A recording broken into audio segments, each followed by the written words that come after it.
Hey, everybody. Thank you for joining me for this free training on 5 mistakes that are keeping your wellness coaching businesses, insert whatever you do in the health and fitness industry, why your business is stuck. These are the 5 mistakes. Like, first of all, let's just establish who this is for so that you know you are the right person that needs to be sitting through this training, right? This is for wellness founders who know that their work is powerful, but still feels like the business model just isn't reflecting the depth of work, i.e., how much money you're bringing in every month. If it feels like it's lower than the value that you're kind of putting out there, then 100% this is for you, right? So this is for coaches. This is for therapists, practitioners, studio owners, health professionals, even medical doctors. Like I have an extensive background working with medical doctors as well, helping them establish themselves online through paid advertising, things like that. But ultimately you have to have this problem. It has to be that you're kind of fed up of clients coming in, leaving whenever they want, maybe even before they've had results from you, right? Canceling when they feel discouraged. Maybe you're fed up of attracting people that ask for discounts. Maybe you're fed up of comparing or being compared, sorry, to people who are offering everything that you do but cheaper, and it's not better, right? You know that it's cheap for a reason, and maybe people are just kind of treating your work as like a casual add-on rather than a serious transformation.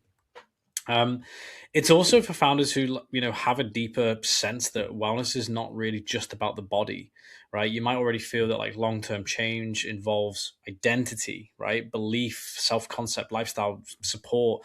A huge thing that's really kind of big in the wellness industry right now is nervous system support. And the way a person sees themselves. If you believe that that's kind of almost like you think that root healing, right? Going after the root is going to help somebody get the transformation they're after through you, then this is absolutely the right thing for you to be watching today, right?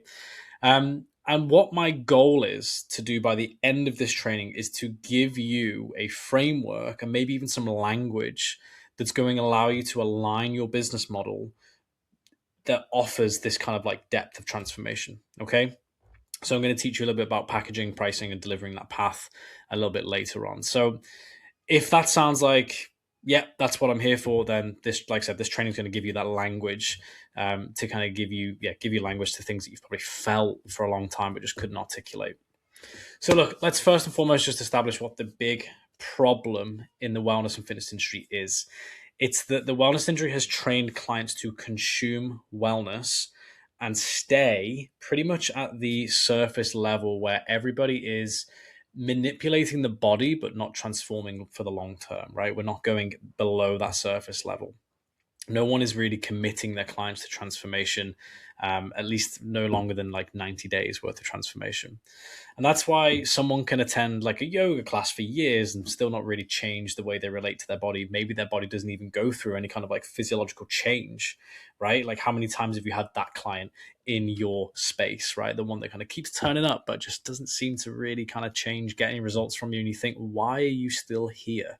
Someone can book treatments every single month at your wellness clinic and just still turn up with the same problem over and over again. Someone can join a gym, a class pass, or stay on a membership for years or a program and still cancel the moment that they just don't feel like there's progress, right? And someone can buy a nutrition plan. This is the easiest one. Someone buys a nutrition plan and they're still not becoming the person who just naturally lives in alignment with what you're trying to elicit, the change that you're trying to elicit. Someone can even achieve, like you, a business owner, financial success and still feel completely empty and lost, right? It's like, why, even though I've amassed all of this financial wealth, why is it that I still feel like I haven't actually achieved anything, right? Nobody wants that. We would all trade that back in a heartbeat. If we could feel whole, secure, happy, and just safe, and we wouldn't, and we didn't compare ourselves with the people, we would trade everything we have for that. And so it's not always about the method, right? Like the method that you're using isn't the thing that's necessarily wrong here. Often it's just that the method isn't held inside like a transformation strategy or a container, as I call it. And so what's happening is you guys are typically offering access to your clients, and the client is seeking relief, and no one's holding that deeper journey. So it's kind of like a juxtaposition. It's like no one can actually create really valuable work in this industry because the clients come in seeking relief and we're offering access. And it just doesn't work. That's why they can come and go whenever they want, despite how many contracts you have in place or terms and conditions and things like that. And so when there's no deeper journey, three things are going to happen. The client isn't going to get the results that they came for, period. Right? You are going to lose retention, confidence, money, and have the same problems on repeat every single day of the week. And the founder then starts to obviously inevitably question like whether or not you're good enough, right? What's the real issue? And the real issue is that the business model just hasn't been designed to support the level of transformation that is being promised on the front end, right? And if you don't know how to consistently drive transformation for your clients, you're going to learn how to do that on this training today. All right. So that's what we're going to unpack. Here's the first mistake. Let's just get into it real quick, right? Letting customers choose what they want instead of prescribing what they need. This is the number one mistake. You don't go into a doctor's or a medical practitioner and say, hey, I've got this problem and could I just go into the pharmacy and like just choose whatever I fancy? It's not how that works, right? And the same is true for the wellness and fitness industry. We need to get into a more prescriptive nature. So, like I said, this is everywhere. Client looks at your menu and chooses a class or a session or a massage or a treatment or a plan, and essentially a membership that just based on what feels familiar to them, what feels affordable, and what feels convenient and emotionally comfortable for them. And that's the key kind of part here. They choose from a level of awareness that created the problem in the first place, right? Remember, they're on the other side of the transformation. They're the problem child at the moment. And if anyone has kids, by the way, you will know that you do not want to let your children just choose things for themselves all of the time. We want to introduce them to choice as we drive and see competency or maturity within their ability to choose for themselves. So that's the issue. A client who is stuck is often going to choose the thing that soothes them, right? Because they're led by their emotions, they're led by their flesh, right? Their body. Their body's like, I want to feel better. So they just listen to that rather than thinking about what's actually going to change me, right? So they're going to choose what feels easy rather than what is necessary for the change. They're going to choose what fits the current identity that they're in, right? Rather than what's going to challenge them to become somebody new. And that's your job, to take them from that place to the next place. You have to take them from, you almost like you got to change their perspective on what they should buy. And when you allow the client to lead the prescription, accidentally, the majority of us are positioning ourselves as somebody who just takes orders and needs to satisfy the client's needs all of the time. And that's not how a good relationship works. A true professional, okay, doesn't simply ask like, well, what would you like, right? A true professional learns to diagnose, interpret the information that's presented to them, and therefore prescribe a solution that's actually going to get them from A to B. And that doesn't mean forcing people into something they don't want or convincing them. It just means that you can be essentially very, very clear on the expectations of what you're going to do and what they need to do, right? It's where the responsibility lies. It means helping them understand the difference between the thing that they're asking for, right, versus the thing that's actually going to move them forward, right? Let's just go for an example. Like if a client they might come in and be like, yeah, I just really struggle with my flexibility. That's why I'm here for this yoga studio today. What they might actually need, right, is nervous system regulation, or maybe more strength or more consistency with attendance or a new relationship with their body. Maybe they don't even know how to, positively talk to their body. They're just slamming it all the time. And so their body is actually responding to that belief system with like, well, I'm just going to stiffen up because I think that's what you want me to do because of how you're talking to me. Our bodies, like if any of you guys read the Bible, life and death is in the power of the tongue. So we literally speak either life or death over ourselves, depending on what is going on in our brains. A client might say that they want weight loss, right? But what they really mean is that I really struggle with structure. My identity is kind of in tatters. I can't emotionally regulate myself very well. I need better boundaries because I don't have any boundaries. No one has ever taught me how to put boundaries in my life. A lifestyle that no longer requires that self-abandonment wound that typically follows people around who struggle with excess weight. A client might also say, I just want to come whenever I can, right? Like that's good enough, right? It's like, well, not if you want to change your entire life, right? They might need commitment, accountability, and a guided path. They might need to know what next milestone is coming up that's easy for them to achieve. So when your business lets the client choose everything, the client is going to remain in control of the very pattern that is keeping them stuck. And the shift is this: you need to move from customer choice to professional prescription. That's it. Very, very simple. Your role isn't to overwhelm people with options. Your role is to help them see the path that they can't see from where they're standing clearly, right? You have to be, your job is to provide clarity ultimately so that they can make a decision that feels right for them and that's easy to make. Mistake number two: you're pricing based off of your competitors, or essentially the average kind of spend or charge in the local area, right? Your local market, rather than a value. So pricing based on competitors, what other people charge, or what you're assuming people will pay, instead of charging based on the value of the transformation that you offer. This is a big problem in the industry. This mistake keeps every single wellness business that I've worked with underpaid.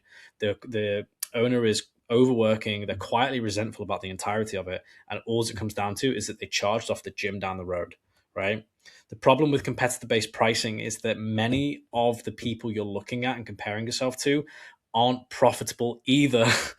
And so the cycle just keeps coming back. And then, you think, well, wow, everyone's charging the same in this industry, or, 10 to 20 pounds worth difference. And why, right? What's the point? Who's actually giving a better transformation? Who is consistently putting on their social media that they've actually transformed their clients every single time, regardless of who comes through? Who's employing people in a full-time position? There are not many people in the wellness and fitness space that are able to employ people full-time. And that's a problem. It shows us the problem underneath the surface, which is that these businesses are not profitable. They might look busy, right? But it doesn't mean sustainable. It doesn't mean profitable. You could have a full timetable. You could have a really lovely brand. You could even have like a really nice looking studio, a large social media presence, large facility. It doesn't mean that their pricing is reflecting the true cost of the delivery of the service, let alone the depth of the work or even the value of the outcome. There's so much wrong in that. When you copy the pricing, by the way, of these businesses that are also struggling, you're going to inherit the same limitations that they face that they're not talking about. And so the same is true if you copy a successful business, right? Let's say there's someone who is really doing well, they're really profitable, and they are delivering really good outcomes for their clients. And you're like, I'm going to steal their brand, I'm going to take their stuff, and that's exactly what I want in my place. There's nothing wrong with that. It's just that you're also going to inherit the responsibility that outlet holds, right? Which you might not be ready to steward yet because you haven't done that level of transformational work. You haven't gotten there yourself. So it's not really good to copy at either end of the spectrum until you are essentially running by yourself, right? You've learned to walk and you're running by yourself. And so typically, I hear people kind of ask this, which is like, well, what do I think people will pay, instead of what level of support is required to create the result? What's the result actually worth to the client? Those are very different questions, right? What do I think people will pay? That's an idea of lack and scarcity, that they'll only pay what you think they'll pay. It's just not true. If you price from fear, you will build a business that requires volume, right? You will require lots and lots of people inside your business, and that, from that kind of like running a business from that place, I've done this myself. This is how I started my businesses.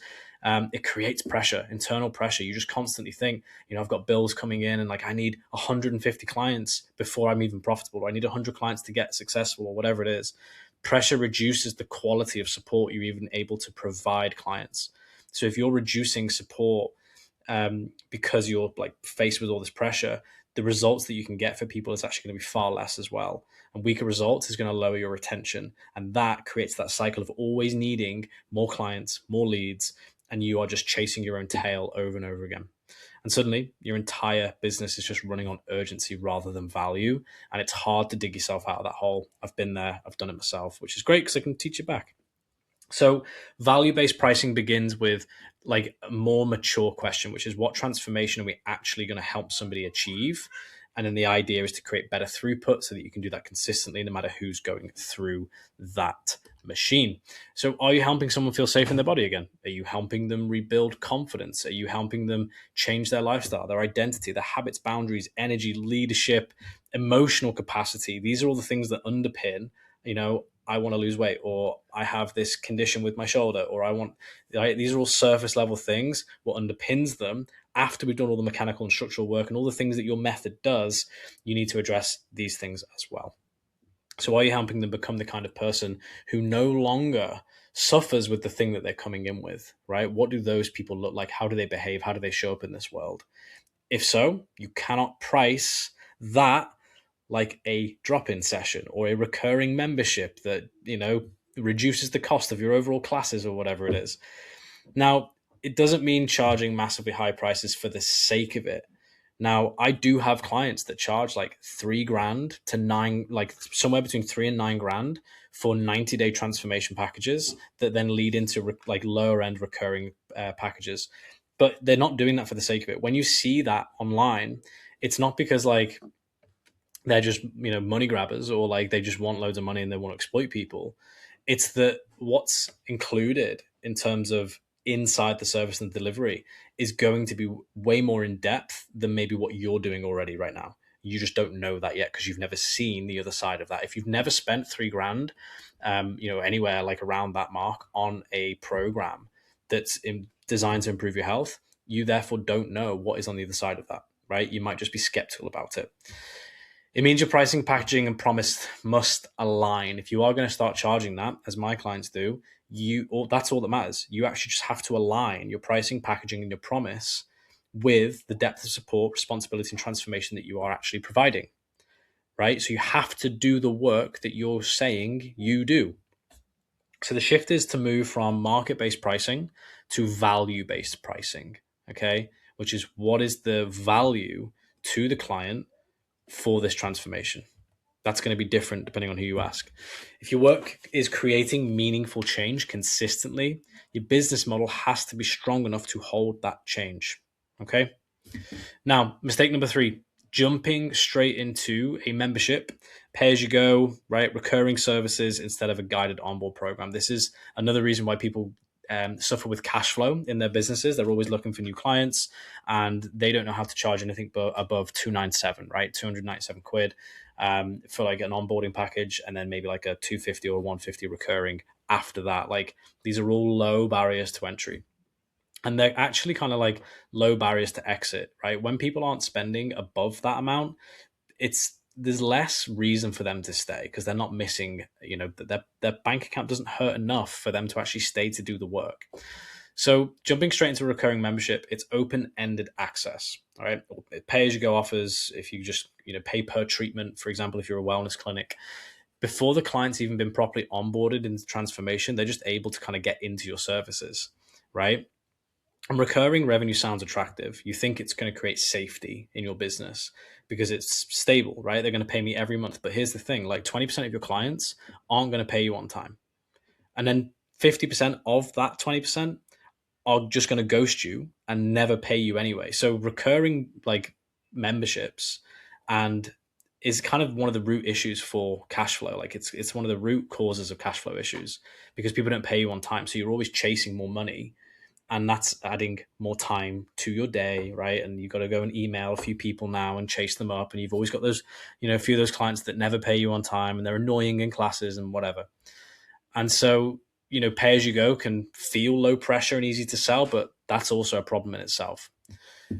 The model creates a hidden problem, right? It gives client access without really giving them a path and shifting any kind of expectations or responsibilities onto their shoulders, which is going to limit the transformation that's available within your service. Access is not the same as transformation. A membership says you can come whenever you like and whenever it's convenient for you, whereas transformation is completely different, right? It says, hey, this is where you are. And if you want to go over here, if you want to change, you need to do this, this, this, this, and this in this order. And if you fail at any of those things, we're going to have to come back to this point and we're going to have to go from here to here, and it's going to take longer. Like, it's about being a better guide for what they need along the journey, right, towards that transformation. It's your ability to say to a client, this is how I'm going to keep you moving towards your goal when you can't show up for yourself in the way that you said you were going to, right? Now, how many of us are having that conversation with our clients? Probably not many. Most clients don't fail because they lack access, right? They just fail because they lack orientation. They never had somebody saying, like, hey, this is what I expect of you when you're here. This is your first, second, third, and fifth milestone. And this is how I'm going to show up when you start to show up as you're struggling. I expect clients to struggle at day this and day that. Why? Well, because every single person I've worked with, that's where they've consistently struggled through. And this is why. It's like, do you even know the journey you're teaching? Because when someone enters your world, they need to be taught how to succeed inside your methodology. They need to understand the philosophy behind it, the expectations, the milestones, the common obstacles that clients face, and the deeper reason behind the work that you do and that they want from you, right? If they don't know all those things, they don't even know what they're committing to. Without onboarding, they're going to interpret the discomfort that they feel along the way as failure, right? Because they're only with you for like an hour a week or whatever it is that you do. They're with you less than they are with you, right? And so they're going to interpret maybe their progress is slow. They're going to see that as evidence that what you do isn't what you said you do, right? They're going to interpret resistance as a reason to leave. And this is why an onboarding program is going to be successful. It's not even can be powerful. Onboarding programs are powerful. An onboarding program is going to create the bridge between who they are now, right, and where they're going on this new journey. It gives a client an early win. It teaches them how to think about progress, and most importantly, it highlights the gap between where they are now and where they want to be, so that they can actually align more realistically their expectations about what's required of them for this work to actually work. It's going to help them understand what they're committing to. It allows you to prescribe instead of simply providing access, right? Recurring memberships work great on the back end. Once you've got some really fantastic clients through some onboarding programs, you can absolutely drop their prices and throw them into recurring because they might just need some maintenance at that point. But those people are only going to do that sort of work if they've been initiated in a process, right, before that.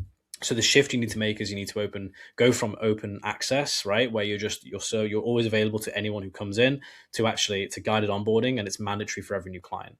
And maybe there's a high ticket cost to that, right? Do not simply invite people to attend. You need to teach them how to transform. Number 4, it's having no container of success, right? This is one of the biggest reasons clients cancel. They start with loads of hope, right? They're excited. They want to change. They believe that this might be the thing that's finally going to help, even though they've tried 5 other places before you.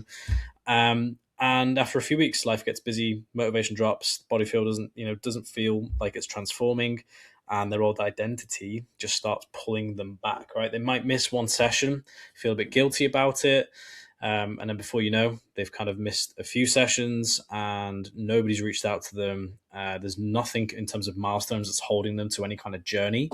And so they're just allowed to drift away, right? And so they tell themselves, I'll come back when things calm down. And maybe even they tell you that, my kids just need me right now. It's like, yeah, your kids are always going to need you. It's just, is the thing important enough to you to make time for this whilst you also have kids? I have kids. I still make time for things that are important to my body. Things rarely ever calm down, right? I know that my kids are never going to calm down. They're going to be my children for the rest of my life, and they're always going to need me. So it's like, how do I just factor in what's important to me? And also, how does this impact my family? If I'm not putting myself first, they're getting like what's left of me all the time. Whereas if I build myself first, they get a really good version of me. And the last thing I ever want to do with my own health is have to start again from a really poor place, because it takes so much more effort. So the issue is not that they stopped caring. The issue is that the business didn't give them enough structure to keep believing when the novelty wore off, right? When someone's been with you for 6 months and the novelty is just not there anymore, like, what are you doing to keep them on their path? You can't just be offering check-ins, right? Check-ins are a thing of like 2020. 2020 was the year of check-ins because everyone was working online. It was like, I can just check in with my clients online and no issues. Wrong. A container of success is the structure that helps keep them moving forward even when motivation isn't enough. And so you need that in your business. This is going to include the entire client journey. This is how I got my gym from an average length of engagement of 9 months to over 26.4 months. You need milestones. Obviously, they need some check-ins, but they also need education. They need emotional support. They need progress markers. They need accountability. They need a little bit of community, and they need the language and the meaning behind what they're doing as they shift through the transformation of identity. It's going to help clients understand what's happening when it's happening, why it matters, and how to stay in the process long enough for the process to work. This is also what increases the value of your services. So if you are looking to charge more, but you don't have this, you cannot charge more. Without a container of success, a client's only instruction is just kind of keep turning up for an unknown amount of time, and hopefully things will change. Why? Because my methodology said it would. It's not good enough. It's not a strategy, that's just hope. And if anyone knows anything about deferred hope, it's an absolute killer of people's spirit, motivation, and reason for existing and showing up. How does this work? Okay, let's do an example real quick. Your boss says, I really like the work you're doing. Keep it up, and there's going to be a promotion in the cards for you. 5 years later, they're still saying the same thing to you and no promotion. That kills your want to even like work for that person. It's the same. Your clients experience exactly the same thing when you say, just keep showing up, right? And it will happen. It's the same thing. It's deferred hope, and it kills clients, and it kills your business. Therefore, your clients need to know how to move the needle at every single point through the journey. They need to know what phase they're in. They need to know what to do when they feel discouraged. They need to know what progress looks like in each phase. And when it's not visible on the outside, they need to be aware of why, of what's going on the inside instead. And when the next outside change is kind of coming, they need to know who they are becoming, not just why they're attending. So the shift is really to kind of move from attendance to a container of success, right? And so think back, before we move on, just think back to like some of your most successful clients that have worked with you. What was unique about them in terms of like, were there any kind of pinpoint things that you can remember from their journey that was like, you know what I mean? That was kind of pivotal here. And that led to this win. And that win led to the next win. And the next win was the thing. And you can kind of then hopefully sort of just backward engineer that and start teaching that to other people, right? I did this with a transformational client who lost like 25 kilos over about 3 years with me and never went back within five. Like she kept the weight off for 5 years after that without my guidance. And it's like, why? Well, because her identity shift. She became more of a competitive minded person when it came to her health and fitness. She became more of an athlete, and she'd put that version of herself down when she was like 20 because she needed to go and get a job. And that job consumed her life and it changed her identity, and she forgot who she was. Underneath it, she was somebody who loved to play. She was somebody who loved to compete. And she was somebody who loved to kind of essentially express herself in a competitive environment. And all she was missing was that identity piece, right? This is when clients feel held, guided, and orientated. They feel far less likely to disappear the moment they feel challenged because they can cope with it. They expected it because you told them in advance. Mistake number 5, this is the last one. So teaching body level change without identity level transformation. We've kind of touched on this obviously a lot in this training, but this is the biggest and deepest one. This is what I help people do the most, is I actually help them do better transformational work in the health and wellness space, right? Because I understand that belief, identity, behavior patterns, subconscious beliefs, all these things actually are the things that determine somebody's success in your programs. This is why I help people do that. So the 5th mistake is the deepest one. I want to say this with care because it might challenge what people believe in this industry as well, because we're a little bit 3D in the health and fitness industry. But yeah, most methodologies out there. Now, I was, by the way, a CrossFit guy, right? So I came from certified CrossFit trainer, level 3. I interned with seminar staff. I had my own affiliate. I was deep into CrossFit methodology, and even that, which can solve all chronic diseases.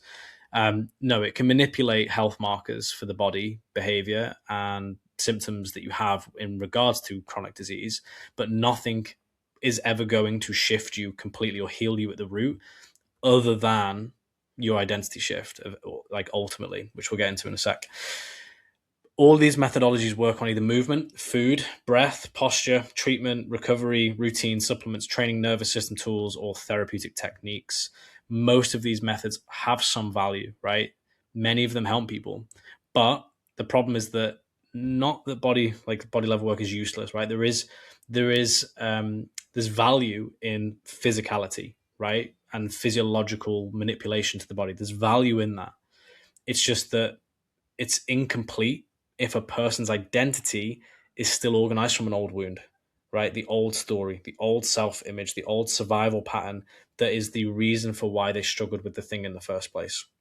If someone's still identifying at the root level as the person who never follows through, or, you know, I don't know, they just had like an abandonment wound, so they emotionally eat or whatever it is, they're always going to behave in alignment with that identity at some point. And it's only a matter of time. This is why I don't trust nutrition coaches who get results after 30 to 90 days. I'm like, hey, have you gone back and like checked in with clients 10 years after they've done their services with you? Because here's the thing, either the nutrition coach isn't a nutrition coach 10 years after working with somebody because their business failed because they weren't actually getting great transformations, or the other thing is that like they didn't even think to. Whereas it's like, well, wouldn't you want to? Like, the depth of success for a nutrition coach isn't what they can do for you in the first like 90 days to a year. It's how long they can keep somebody in that new identity for, right? If they do it for the rest of their life, good job. If they can do it for a year and they relapse, like, what, you miss something. If someone still identifies as broken, they're going to keep relating to their body as the problem. Whereas if someone still identifies as the helper, the rescuer, the achiever, the invisible one, the one who must earn love, right? The one who is never safe, their body and behaviors are often always going to reflect that inner structure. It's not good. We have to change that. And this is not just true for clients, but it's true for you guys as well as business owners and people who want to help people, right? Think about it. If you're always helping people, right? But like you just can never get to the level of help or offer that transformation that you really are desperate to offer. It's like, well, what wound are we looking at for you, right? Why do you feel like it's your responsibility to change other people? There's a root wound there, and if we explore it and relieve you of that pressure, it's actually going to help you transform clients. So it's something worth kind of going into. Many wellness professionals like you have been called to help in these particular areas because you've either lived it, you've studied it, you've survived it, or you've been shaped by it. Maybe you've gone through a transformational process yourself. The calling is powerful, but your calling is not your identity. I made this mistake for years. I was always wanted to fix people's chronic health issues. And all whilst like I had my own kind of going on. I used to have like real bad back pain that I've only just started to figure out how to address thanks to all these things that I've kind of gone through, which is now why I get to teach this back. Your methodology is not your identity, and CrossFit was mine. Your business is not your identity, and my business was mine. The wound that you've learned to serve from is not your identity, and this is what you and your clients need to learn. If the founder's identity is misplaced, the business is often going to reflect the same misplacement. So you might undercharge because your identity is still attached to being accessible to everybody, right? Well, I don't want to be too expensive for people because people won't pay. And I want to be helping people. So it's good of me to do that for others. Like, wrong. That's a wound. That's an altar. And so you might overgive because your identity is still attached to being needed or wanting to help rather than wanting to create value. That's different. Creating value has value. Wanting to help at the expense of yourself, that's not valuable to you. You might avoid prescription because your identity is still attached to, well, I need to be liked, right? I've seen this on sales calls all the time. You kind of spend so much time people pleasing, getting to know them, that you forget that you've actually got to get them over the line. And by then they've gone, I've had a really nice conversation. Thanks, I'll go think about it. And you're like, oh, where did I go wrong? You might resist leadership because your identity is still attached to, not disappointing people. You may even build a business that exhausts you because your identity is still attached to, well, I've got to prove my worth through working hard, right? Painful truth, but these are all the things that we face and our clients face. And so it's up to us to be diligent enough and mature enough to address this. The wellness industry talks a lot about healing, but not enough about identity. It talks about methods, but it doesn't mention enough about the client, who the client must become in order to get the healing. It talks about the body, but it doesn't talk about the meaning the person has attached to their body, their symptoms, their choices, their discipline, their success, and their worth.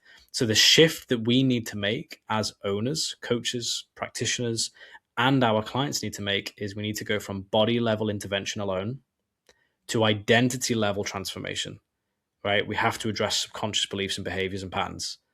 Otherwise, we're not going to get anything. This is where long-term change becomes possible, though. Not because we abandon the body, but because we stop pretending that the body is separate from identity, story, lifestyle, belief, and behavior, and even our sense of belonging. How many of you have said, join my gym because, my community is the best, right? It's like, yeah, they'll still leave even if you've got a great community. It's just because it's not the only part of the story. It's not the only thing. So look, I said I was going to give you a way to kind of package this and offer this. So this is what it looks like, right? If your wellness business is stuck and the answer is not just more marketing, right? Because it's not. It's not just more leads. It's not just better booking systems and another qualification or even a cheaper introductory offer. The deeper answer is a complete wellness strategy. You actually need to be providing more value. So what does that look like? Well, it connects the business model, the client journey, the pricing, the onboarding, the delivery, the lifestyle coaching that's going to go along with it, and the wellness coaching, and the identity level transformation into one coherent framework. So if you're like, wow, I just offer a package of 10 sessions and we just kind of go from there, to offering all of this, you can see why you can charge way more for this level of work. Because if you haven't even thought about the differences between lifestyle coaching, wellness coaching, identity level transformation coaching, and an onboarding and an assessment piece, and how to price and package that into a client journey, right? This is wow, this is a lot for you, okay? But this is what allows you to stop selling random services. It's going to allow you to start leading people through meaningful change and processes, which is why you're watching this training, because you do want to offer your clients a better service. You want people to get to you and be like, it's a no-brainer for me to say yes to you, right?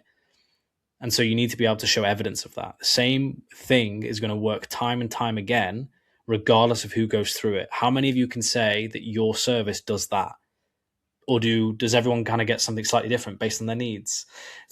It's BS. We've all got the same bodies. We all need the same identity level change. It's just relevant to the person in front of us. So this framework is going to allow you to prescribe what clients need rather than waiting for them to choose from a place of confusion. It's going to allow you to price based on value instead of copying your competitors who might also be struggling. We're going to get rid of that. It's also going to allow you to use onboarding programs to create commitment early, and obviously have early momentum, so that they're going to drive more wins and therefore more momentum and therefore more trust with you over time. It's going to allow you to build a container of success. The clients know how to stay with the process. It's going to allow you to work at the level of identity, not just attendance, symptoms, or even just surface level behavior. And this is also what's going to change for you. Yes, you are required to go through some kind of identity change by way of implementing this in your business. And you will go through identity change because you'll become more confident as a business owner, because you'll see huge changes for your clients as a result of putting these things in place. And then you'll go wow, I've never felt more confident about what I can do. And so your ability to talk about it changes. Your ability to express, when someone says what do you do? And maybe it was even a person that was like, oh yeah, I know Joe. He's just a personal trainer. It's like, hey Joe, you seem to be doing something different now. What is this? Well, I'm still training people. It's just, it is different. I offer this, right? And you can already kind of hear it. It's like, I help people kind of heal at the root. Their identity shifts. They kind of get over emotional traumas that wounded them when they were children, and I do that through a combination of health, wellness, and lifestyle coaching that kind of addresses the root cause, whatever it is. When your business has a stronger strategy, you become more confident. You stop feeling like you need to convince people. You're more interested in making sure that the kind of right clients come into your business, right? You stop apologizing for your prices. You stop chasing clients who aren't ready, and you're going to stop building offers that feel just easy to sell. And you're going to start building them around what actually creates results. And that's the difference between a wellness business that sells access and a wellness business that leads transformation. And that's what I do inside my mentorship. Yeah, I'm going to pitch you right now. You've just spent 38 minutes, hopefully, listening to my training. And of course, I'm going to pitch you what I do, because you haven't done this for yourself yet. And so you might need some help getting you across the line so you can do it in your business. This is not about giving you another generic template. It's not about telling you to post more content, lower your prices, or just copy what everyone else is doing in the industry. I don't do that. This is about helping you build a framework that most wellness methodologies aren't teaching. So inside my mentorship, I help you work on the strategy behind your offers. I help you align your pricing, your client journey, your onboarding, your retention, and your coaching process to the identity level shift, right? It's required for both you and your clients to get better results. I help you put that together into one system so that you just get really clear on what it is that you do, right? And like I said, yes, I said you too, because you need to improve. Your identity needs to change too. Your business doesn't just need more information. You don't need more strategy, right? It needs better containment. It needs clear prescriptions. It needs a stronger transformational model. And you, as the founder, you need to be supported in becoming the person who can lead that model without overgiving, overcharging, or losing yourself in the process, or even undercharging. Because every time you implement a new strategy, it's going to pull up a subconscious belief that you have that you didn't know you have. And you're going to need someone to help you work through that so that you can actually do this on the front end facing space with your clients. So look, if you're ready to build that kind of business, I'd love to support you. I'm going to leave a little link under there, and you can literally apply to work with me, and we will see what that looks like for you. It's going to be different depending on what you do, but it's the same model for everybody. And so I always offer, first and foremost, just a conversation where you can give me a little oversight of your business and your goals and what you're looking to kind of achieve. And if I think we're aligned, then I will offer you a spot on my coaching program. It's not just a course, there is mentorship involved in this. So we're going to meet regularly. It's one-to-one. And yeah, there's a group experience at the end of that. There's community, there's all the good stuff. But if you're interested in that, let me know. And thank you for watching the training. And I look forward to hopefully meeting some of you. See you soon.